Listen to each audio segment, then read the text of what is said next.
Photographer and portraitist Rania Matar typically gets all up in people's spaces. As she told me in 2013 when she was featured in the Museum of Fine Arts exhibition, She Who Tells a Story. They decide what they want to put on the wall. They're surrounding themselves with all these things they're going through and what they're choosing to be. Now, in the midst of a pandemic, Matar has had to find a way into her subjects from the outside. Rania Matar, thank you so much for joining us. Hi, Jared. Thank you so much for having me. Well, just to start, by way of background, your photography generally, before the pandemic, is very intimate. You are very much in people's spaces, of their spaces. Give us a sense of how you operate. When I started photography, I started photographing my own children, and I remember showing the work to someone and showing work that I had done in Lebanon, and the feedback I got is like, you always need to get the same intimacy you have as the pictures of your children. So here, working on something very different, it was a challenge for me to try to think about it. How did this idea occur to you to shoot people from the remove of their homes? You know, I mean, like everybody else, it just hit us all of a sudden that everybody's home and life kind of went on hold. I had been photographing for the past 3 years women once they leave home and with the relationship to the landscape and the outside space, and which is very different than photographing people indoors. And I realized how many images I had that had something to do with the sense of inside and outside. And I was spending a lot of time in the kitchen. And across my yard, there's my neighbor's yard, and across her yard, there was my neighbor who would sit in her window. There's like a window seat, and I saw her reading in that window, and I thought that was very beautiful.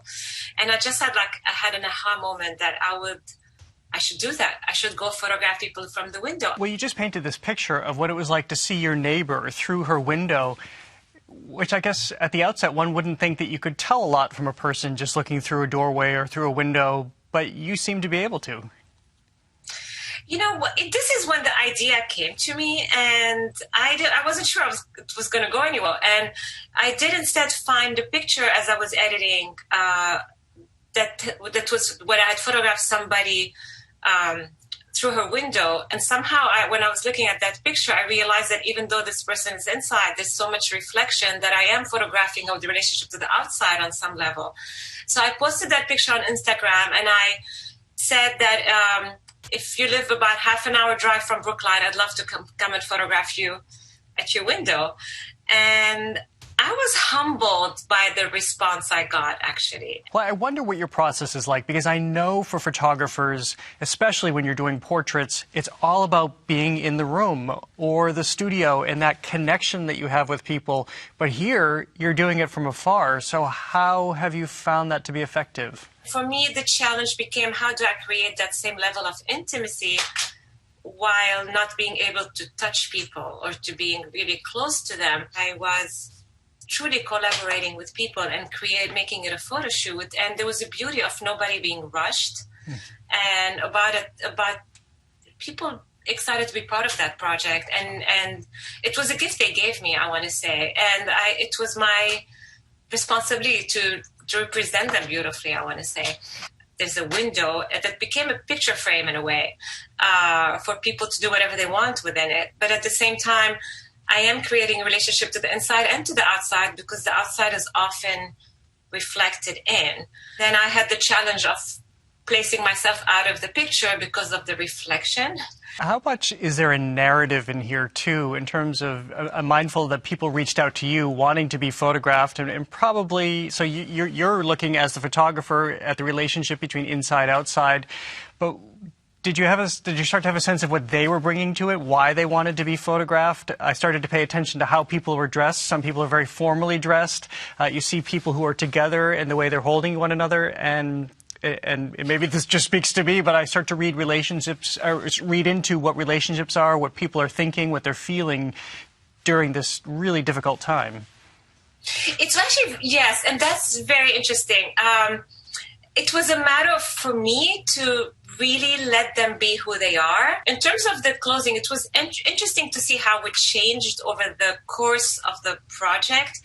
The early images, people were including me. I mean, everybody was almost in like pajamas or whatever it is that we were wearing at the beginning. And then eventually, like I had a shoot 2 days ago and they really dressed up for me. So I think it speaks to the new normal in a way. And at some point I would tell, as the project also developed, I knew more what I was doing. And I realized, for example, that bright colors work beautifully with the reflections. So again, it completely became collaborative. One of the pictures, I photographed 2 tango dancers. They wanted to wear something flamboyant and colorful. And I'm like, that's great. I mean, it became on some level that this window was a stage in a way, and they could perform anything they want within it, right? There's a woman holding 2 stones. I was curious about her as well, what her story is. Her name was Tracy, and she had actually just bought that store from somebody literally during the pandemic, and photographed her at the window, and I thought I got great pictures, and I'm carrying my step stool and my mask, and I'm leaving, and then she asked me at the end, would you mind making a picture for me, for her? And I'm like, absolutely. And she got these little stones. The one said smile and one said blessings. And I'm like, oh my God, that's not for you. That's a picture for me. I mean, I didn't look at the other photos. I just knew that this was it. And finally, do you have a sense of where you'll take this? You've talked about how this has evolved from where you began. Does it have an end? I don't know where it's going. Originally, I had said this is only going to be this project during the pandemic, but I feel like it's not like we went from one day everything being shut down to everything being open. So it feels like this is a transition period in a way. And I feel like the windows are starting to open. People are dressing up for the pictures, as you said. So maybe I should embrace where it's going and let it define itself. I already have a museum show for this work for next spring. Well, congratulations on that. Where's the museum show? You're allowed to say? Yeah. It's the Rollins Fine Arts Museum at the Cornell Fine Arts Museum at Rollins College. Well, congratulations. It's been such a pleasure to see you again and to talk with you. Congratulations on this project. It's so fascinating. Thank you. This was an honor. Thank you so much.